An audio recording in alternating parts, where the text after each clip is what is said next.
Hello guys, welcome back to our channel Ella Angkasa tentang hukum. Di video kali ini kita akan membahas terkait sistem hukum nih teman-teman. But before it, please don't forget to like, share, comment, and subscribe karena itu semua gratis dan supaya kita lebih semangat lagi nih teman-teman untuk share konten video yang insya Allah bermanfaat untuk kita semua. Jangan lupa juga untuk tetap memakai protokol kesehatannya dan semoga kita sehat selalu ya. Oke, langsung aja kita akan membahas dulu terkait apa sih yang dinamakan dengan sistem hukum nih teman-teman. Jadi, menurut Surikno Martokusumo, sistem hukum itu merupakan suatu kesatuan yang terdiri dari unsur-unsur yang mempunyai interaksi satu sama lain dan bekerja sama untuk mencapai tujuan kesatuan tersebut. Adapun, Scholten menyatakan bahwa kesatuan di dalam sistem hukum tidak ada peraturan hukum yang bertentangan dengan peraturan-peraturan hukum lain dari sistem tersebut. Nah, kita akan menjelaskan terlebih dahulu terkait dengan sistem hukum civil law atau Eropa kontinental nih teman-teman.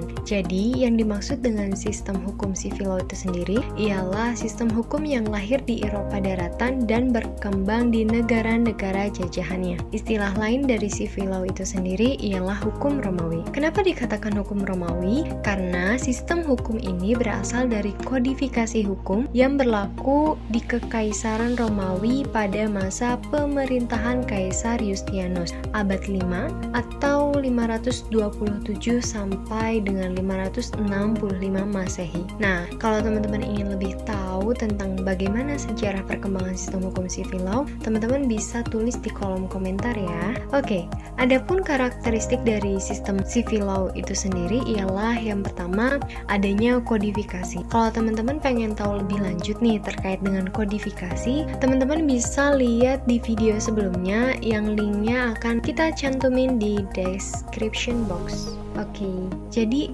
hukum itu memperoleh kekuatan mengikat karena diwujudkan dalam peraturan-peraturan yang berbentuk undang-undang dan tersusun secara sistematik di dalam kodifikasi. Karakteristik yang kedua yaitu hakim tidak terikat kepada preseden sehingga undang-undang menjadi sumber hukum yang terutama. Artinya, penganut sistem civil law memberi keleluasaan yang besar bagi hakim untuk memutus perkara tanpa perlu meneladani putusan-putusan hakim terdahulu. Yang menjadi pegangan hakim adalah aturan yang dibuat oleh parlemen, yaitu undang-undang. Karakteristik selanjutnya yaitu sistem peradilan bersifat inkuisitorial. Dalam sistem itu, hakim mempunyai peranan yang besar dalam mengarahkan dan memutuskan perkara. Hakim aktif dalam menemukan fakta dan cermat dalam menilai alat bukti. Menurut pengamatan Friedman, hakim di dalam sistem hukum civil law berusaha untuk mendapatkan gambaran lengkap dari peristiwa yang dihadapinya sejak awal. Sistem ini mengandalkan profesionalisme dan kejujuran hakim. Bentuk sumber-sumber hukum dalam arti formal dalam sistem civil law berupa peraturan perundang-undangan,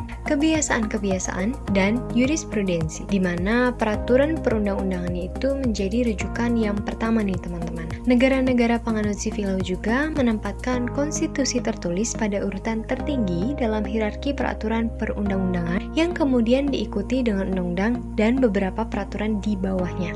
Di negara yang menganut civil law, kebiasaan-kebiasaan dijadikan sebagai sumber hukum yang kedua untuk memecahkan berbagai persoalan. Pada kenyataannya, undang-undang tidak pernah lengkap. Kehidupan masyarakat begitu kompleks, sehingga undang-undang tidak mungkin dapat menjangkau semua aspek kehidupan manusia. Dalam hal inilah dibutuhkan hukum kebiasaan. Patut dicermati juga, yang menjadi sumber hukum bukanlah kebiasaan, melainkan hukum kebiasaan. Nah, berhubung kebiasaan tidak mengikat, supaya kebiasaan itu menjadi hukum kebiasaan, diperlukan dua hal teman-teman, yaitu yang pertama, tindakan itu dilakukan secara berulang-ulang, dan adanya unsur psikologis mengenai pengakuan bahwa apa yang dilakukan secara terus-menerus dan berulang-ulang itu aturan hukum. Bukankah aturan hukum harus bersifat umum dan abstrak, dan dapatkah putusan hakim pengadilan yang bersifat konkret dan hanya mengikat para pihak dijadikan sebagai sumber hukum? Selain itu, di negara-negara civil law, jurisprudensi rawan untuk dimodifikasi dan dianulir setiap saat. Di negara-negara civil law, jurisprudensi bukanlah sebagai hal yang sangat mengikat. Ketika ada putusan hakim pengadilan sebelumnya yang dipakai untuk memutuskan kasus di kemudian hari, maka hal itu bukanlah karena putusan hakim sebelumnya mempunyai kekuatan mengikat, melainkan karena hakim yang kemudian menganggap bahwa putusan sebelumnya itu memang dianggap tepat dan layak untuk diteladani. Akan tetapi, jurisprudensi punya peranan penting dalam pengembangan hukum dan hal semacam ini tidak dapat dibantah oleh negara-negara penganut sistem civil law nih teman-teman. Meski demikian, walaupun bukan menjadi sumber hukum yang utama, melalui jurisprudensi, hakim juga mempunyai tugas untuk membuat hukum. Hal itu dalam praktik penyelesaian sengketa tidak dapat dihindari manakala terminologi yang digunakan undang-undang tidak mengatur masalah yang dihadapi atau undang-undang yang ada bertentangan dengan situasi yang dihadapi. Oleh karena itulah, hakim dalam hal ini melakukan pembentukan hukum, analogi, penghalusan hukum, atau penafsiran. Kegiatan-kegiatan semacam itu dalam sistem hukum kontinental disebut sebagai penemuan hukum. Well, kita akan beranjak kepada sistem hukum common law atau Anglo-Saxon nih teman-teman. Apa sih yang dinamakan dengan sistem hukum common law? Mungkin udah nggak asing ya. Jadi kalau misalnya secara definitif, sistem hukum common law itu sendiri ialah sistem hukum yang berasal dari Inggris, kemudian menyebar ke Amerika Serikat dan negara-negara bekas jajahannya. Akan tetapi, Amerika Serikat sebagai bekas jajahan Inggris ini mengembangkan sistem yang berbeda dari yang berlaku di Inggris meskipun masih dalam kerangka sistem common law. Perkembangan politiknya, ekonomi, teknologi Amerika Serikatnya juga lebih pesat daripada yang terjadi di Inggris. Hal ini menyebabkan Amerika Serikat banyak bertransaksi dengan negara lain ya teman-teman. Ini juga berimplikasi pada banyaknya hukum Amerika Serikat yang dijadikan acuan atau landasan transaksi yang bersifat internasional. Oleh karena itulah, sistem common law pada saat ini lazim disebut sebagai sistem Anglo-American. Sistem common law juga sangat berkembang di Inggris, terutama melalui pengadilan kerajaan yang dibentuk semasa Raja William dan pengganti-penggantinya berkuasa. Di wilayah jajahan Inggris, pengadilan kerajaan sangat kuat yang juga membawahi pengadilan-pengadilan lokal dan hanya sedikit menangani masalah-masalah kaum ningrat. Sedangkan di lain pihak, pengadilan rakyat yang lama tidak lagi digunakan. Hukum yang dikembangkan oleh pengadilan kerajaan secara cepat menjadi suatu hukum yang umum atau common bagi semua orang di seantero negeri.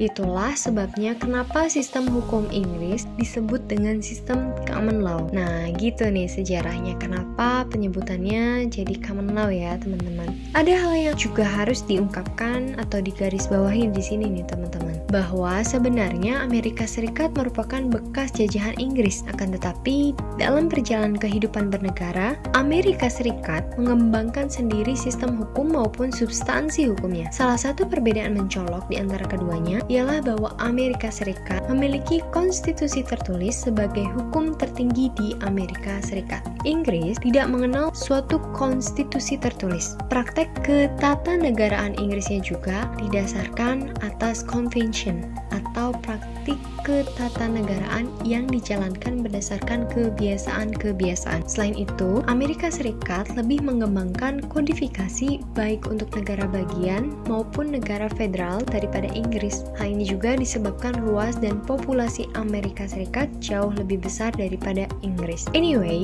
sistem common law punya 3 karakteristik nih teman-teman. Ada jurisprudensi dipandang sebagai sumber hukum yang utama dengan alasan psikologis karena setiap orang yang ditugasi untuk menyelesaikan perkara cenderung sedapat-dapatnya mencari alasan pembenar atas putusannya dengan merujuk kepada putusan yang telah ada sebelumnya daripada memikul tanggung jawab atas putusan yang dibuatnya sendiri. Alasan selanjutnya yaitu alasan praktis. Diharapkan adanya putusan yang seragam karena sering diungkapkan bahwa hukum harus mempunyai kepastian daripada menonjolkan keadilan pada setiap kasus konkret. Yang kedua, dianutnya doktrin stare decisis atau presiden, atau yang di Indonesia juga dikenal dengan doktrin. Artinya, hakim terikat untuk menerapkan putusan pengadilan terdahulu, baik yang ia buat sendiri atau oleh pendahulunya untuk kasus serupa. Di Inggris, dengan menerapkan doktrin ini, otoritas pengadilan bersifat hierarkis, yaitu pengadilan yang lebih rendah harus mengikuti putusan putusan pengadilan lebih tinggi untuk kasus serupa. Presiden yang dimaksud di sini bukanlah putusannya semata. Tidak semua apa yang dikatakan oleh hakim dalam menjatuhkan putusan menciptakan suatu presiden. Yang berlaku sebagai presiden adalah pertimbangan-pertimbangan hukum yang relevan dengan fakta yang dihadapkan kepadanya. Pertimbangan-pertimbangan hukum yang dijadikan dasar putusan tersebut dalam ilmu hukum disebut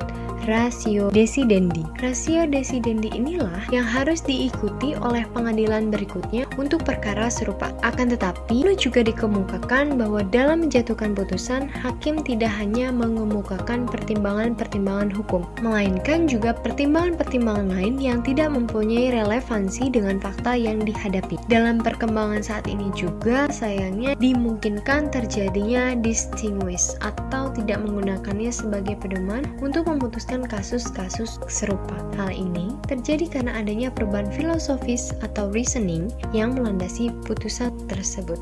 Karakteristik selanjutnya yaitu adanya adversary system dalam proses peradilan. Berbeda dengan sistem civil law.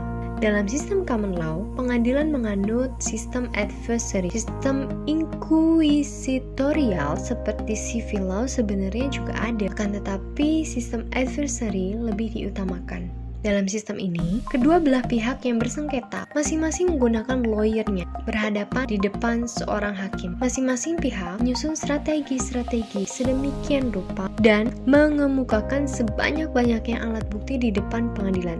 Hakim hanya duduk di kursi hakim, layaknya seorang wasit sepak bola yang hanya memberi aturan main, yang sekali-kali juga berikan kartu kuning atau kartu merah bagi pihak yang tidak menjunjung tinggi aturan main. Apabila diperlukan juri, hakim tidak memberikan putusan mana yang menang dan mana yang kalah atau tertuduh bersalah atau tidak bersalah. Hakim memberi perintah kepada juri untuk mengambil putusan dan jurilah yang mengambil putusan.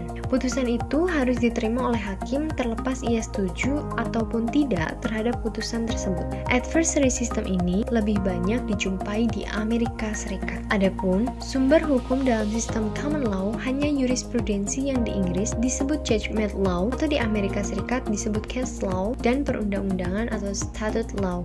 Di Inggris, sebelum dituangkan ke dalam common law, hukum yang berlaku esensial merupakan hukum kebiasaan. Akan tetapi, hukum Inggris bukanlah hukum kebiasaan. Hal ini disebabkan oleh proses pembentukan common law melalui judgment law berdasarkan nalar atau reason.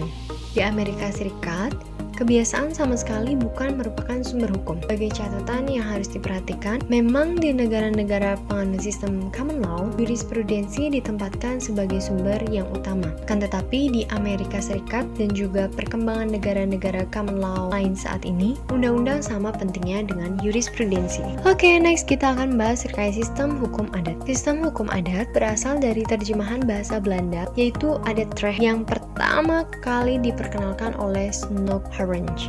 Kata hukum dalam sistem hukum adat lebih luas artinya dari istilah hukum dalam sistem Eropa kontinental karena terdapat peraturan-peraturan yang selalu dipertahankan keutuhannya oleh berbagai golongan tertentu dalam lingkungan kehidupan sosialnya seperti pakaian, pangkat, pertunangan, dan lainnya. Sistem hukum adat bersumber dari kaidah-kaidah hukum yang tidak tertulis yang tumbuh dan berkembang serta dipertahankan dengan kesadaran hukum masyarakat dari sumber hukum yang tidak tertulis itu. Maka, hukum adat lebih mudah menyesuaikan diri dengan perkembangan masyarakat. Hal ini berbeda dengan sumber hukum tertulis yang sulit diubah secara cepat, karena perubahannya memerlukan syarat dan cara yang ditentukan oleh peraturan tertulis pula. Dalam sistem hukum adat, kepala adat mempunyai peranan yang sangat besar dalam hal untuk mengubah hukum adat sesuai dengan kebutuhan masyarakat. Sistem hukum adat juga membagi golongan hukum ke dalam 3 kelompok nih teman-teman, yaitu yang pertama hukum tata negara, mengatur tentang tata susunan masyarakat adat, lingkungan kerja, alat-alat perlengkapan, dan jabatan-jabatan dalam masyarakat adat. Hukum adat tentang warga yang terdiri dari hukum perkawinan, hukum kekeluargaan, hukum tanah, hukum perhutangan, hukum waris, dan lainnya, juga hukum adat delik. Itulah seputar sistem hukum adat. Kali ini, sebagai penutup, kita akan membahas terkait sistem hukum Islam. Hukum Muslim or Muslim law atau hukum Islam or Islamic law di Arab disebut syariah atau jalan yang benar. hukum muslim adalah sistem aturan-aturan hukum agama. Karena alasan-alasan yang wajar, syariah berperan penting terutama dalam wilayah-wilayah hukum yang diatur secara rinci dalam sumber-sumber hukum Islam, terutama dalam wilayah hukum keluarga, hukum waris, dan sampai taraf tertentu dalam wilayah hukum pidana. Perkembangan saat ini, terutama di Indonesia, hukum Islam atau syariah sudah mulai merambah ke berbagai bidang ekonomi, perbankan, syariah juga misalnya. Sumber hukum utama dan tertinggi hukum Islam itu ialah Al-Quran, kitab suci umat muslim yang berasal dari Tuhan. Berikutnya dalam hierarki sumber hukum Islam terdapat sunnah yang merupakan penjelasan tentang ucapan, perbuatan, dan tingkah laku Nabi termasuk sikap diam beliau terhadap pertanyaan-pertanyaan tertentu. Sunnah kerap dijadikan aturan untuk persoalan-persoalan yang tidak disebutkan dalam Al-Quran. Sumber hukum selanjutnya adalah ijma, yaitu pendapat-pendapat yang diterima secara umum di kalangan orang beriman, terutama cendekiawan hukum dalam menafsirkan dua sumber hukum utama tadi. Selain itu juga terdapat yang disebut dengan qiyas, yaitu penalaran dengan logika, terutama untuk menghasilkan regulasi untuk situasi yang tidak secara langsung dicakup sumber-sumber dasar. Karakteristik dari hukum Islam itu sendiri sangat fleksibel dalam segala kejadian dan dapat mengikuti perkembangan zaman. Meskipun didasarkan pada Al-Quran yang sudah dibuat beribu-ribu tahun yang lalu dan tidak dapat diubah, persebaran negara-negara yang menganut sistem hukum Islam banyak dijumpai di negara-negara Jazirah Arab. Tidak hanya itu, negara-negara di Asia dan Afrika Timur banyak yang menganut sistem hukum Islam, baik secara langsung maupun berbaur dengan sistem hukum lainnya. Sebagai kesimpulan, bagaimana dengan sistem hukum Indonesia termasuk kategori yang mana? Sebagai bekas negara jajahan Belanda atau penjajah terlama di Indonesia, sistem hukum di Indonesia cenderung mengikuti sistem hukum civil law. Karakteristik hukumnya sangat mirip. Akan tetapi, sebagai negara yang mayoritas penduduknya beragama Islam, sistem hukum Islam juga mempengaruhi kehidupan berbangsa dan bernegara di Indonesia. Banyak peraturan perundang-undangan di Indonesia, baik secara eksplisit maupun implisit, mengadopsi ketentuan-ketentuan hukum Islam. Bahkan, terdapat satu provinsi, yaitu Nanggro Aceh Darussalam, yang memiliki keistimewaan dengan menerapkan sistem hukum Islam dalam tata pemerintahan dan kehidupan sosial sehari-hari. Terakhir, jangan lupakan keberadaan sistem hukum adat yang juga tumbuh dan diakui keberadaannya dalam sistem hukum Indonesia, walaupun secara terbatas. Beberapa pengaturan di bidang hukum waris dan hukum agraria serta hukum pidana secara terbatas dipengaruhi atau mengadopsi sistem hukum adat. Well guys, itulah seputar sistem hukum yang dapat kami jelaskan. Semoga bermanfaat. Please don't forget to like, share, comment, and subscribe. Thanks for watching.